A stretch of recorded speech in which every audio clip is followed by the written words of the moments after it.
Welcome to Inappropriate Folktales.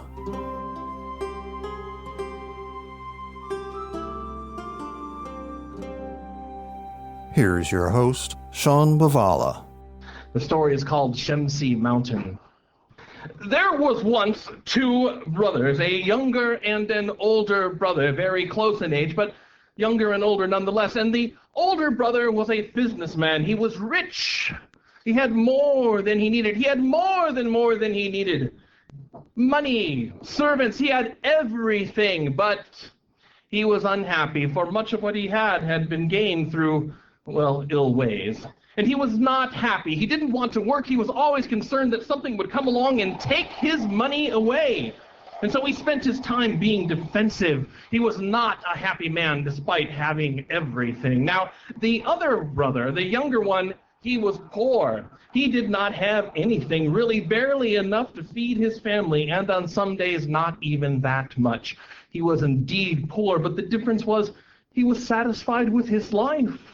He was happy with what he had. He worked hard, and when good things came, he celebrated that. And when bad things came, he celebrated that too, for all of life was wonderful for him. He loved it.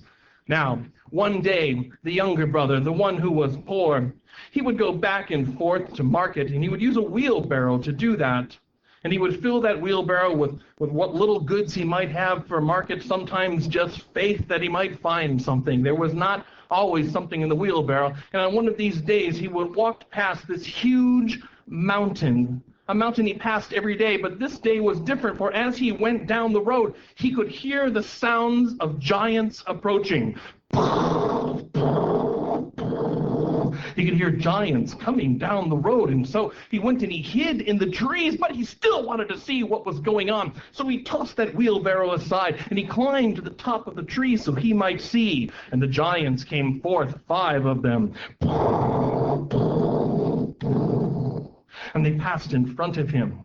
They were so tall he could almost reach out and pluck a hair from their heads, but he dare not do that. Poor, yes, stupid, no! And they got close to the mountain. And the 5 giants stood in a half circle, and they all called out together, "Open Shemsi!" Now, I know you think you've heard that story somewhere else, and you have, but the question is, who had it first? We don't know. Open Shemsi, and when they said that, a piece of the mountain slid aside as if it was a door, and the giants walked in. And the door closed behind. Now the younger brother didn't know what to do. Should he get down? Should he wait? What should happen? But the choice was made for him in just a few moments, for the door slid open again. And out walked the giants, and in their hands they held gold, and they held jewels, and they held fine fabrics, and some held fine, precious foods. And they walked out of the mountain, and the door slid behind them. And they walked away down the road, away from the younger brother. Now, the younger brother, again poor but not stupid, he thought, I shall try this myself. And once the giants were gone, he took his wheelbarrow. He went and he stood at the mountain, and he called out, "Open Shemsi!" And indeed it opened. And he walked inside, and as he walked inside, magically the room was illuminated. And there in the room he saw piles upon piles of gold, fine jewels, fine pieces of artwork, fine food spread about. And he thought, oh, I could take just a little. How would the giants even know it was gone if I took just a little? And so he took just a few handfuls of the gold, and he put that into the wheelbarrow, just about filling up this tiny wheelbarrow. He took that, and he went back to the door, which had closed behind him, and he said it again, "Open Shemsi." And when he did, the door opened, and he walked out with his wheelbarrow. He returned home, and he began to live a better life. See, he did not take everything that he could take. He thought they might know that it was missing. But his life began to improve. His older brother noticed. He knew something had happened. His life was getting better, and how did that happen to him? See, every now and then the younger brother would return, be sure the giants weren't there. Open Shemsi, take just a little handful or two of gold, and the door would shut, and he would live a slightly better life with his family. One day, he decided that he was taking his life into his old hands by continually going each time to this mountain. What if someday the giants caught him? And so he decided he would return one last time. But he needed a bigger wheelbarrow, and the only person in the town who had the bigger wheelbarrow was the older brother. And so he went to the older brother and said, "Can I borrow the big wheelbarrow?" The other brother thought, "What would you do that for?" "Well, why do you need a wheelbarrow?" Oh, for nothing at all. No, you need to tell me why you would take the wheelbarrow." And so the younger brother began to explain that he went to the mountain, opened Shemsi, it opened, and he could gather gold and jewels from inside. The older brother thought, this is an opportunity. He said, "I'll be right back." And so he went to get the wheelbarrow, but before he gave it to the younger brother, he coated the inside with pitch, tar, sticky tar. The younger brother could not notice such a thing. He gave him the wheelbarrow. The younger brother went to the mountain and repeated, as we know, "Open Shemsi." He went inside, filled that wheelbarrow with gold coins, leaving the other parts behind, filling it with gold coins, returning home, dumping it, and then bringing back the wheelbarrow to the older brother.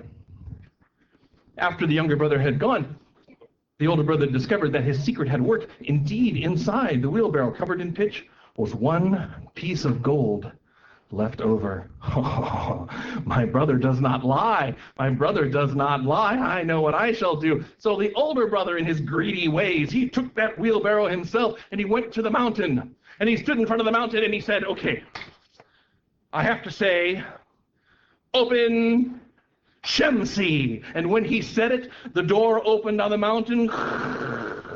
He walked inside. It was illuminated again. And this time the brother, this older brother, he took everything he could get his hands on, jewels and fine clothes and food, piling it upon the wheelbarrow, sticking it in his pocket, sticking it everywhere he could, holding on to these precious works of art. And as he did that, he could hear the sound of giants. They were deeper into the cavern. They were inside with him. Oh no, the door had closed. What would he do? He could hear the giants moving about. And so he took the things that he had and he waddled himself through the door. Now panicking that the giants might find him, they were coming closer. They were coming closer. What should he do? So he looked at the door and he said, "Open!" And he forgot. He was so afraid he forgot. "Open! Sugar!" The door did not open. "Open! Stuttgart! Open! Open! Shiny!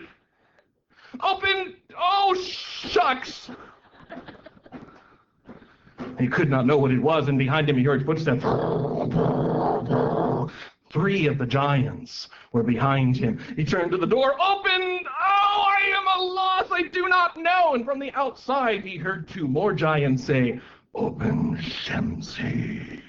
And the door opened, and there were 2 giants before him, 3 giants behind him, weighted down with all the weight. And 2 of the giants from outside said, "We wondered who had been coming in here and stealing our things.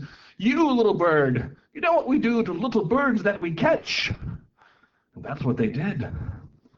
They pushed him into the cave, cut off his head, and he died. But the younger brother, he lived happily ever after.